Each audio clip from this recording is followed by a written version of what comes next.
Hello, in front of me I've got Suzuki VITARA. In this video I'll show you how to pair smartphone with car via Bluetooth.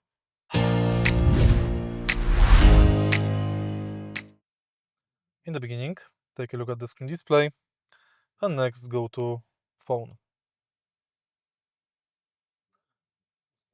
Enter settings, network, Bluetooth and select enter standby mode or go back, connected device list and search for device.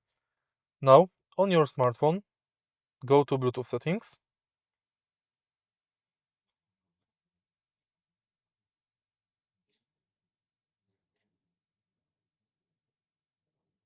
and select your smartphone. Confirm pairing on smartphone and on the screen display.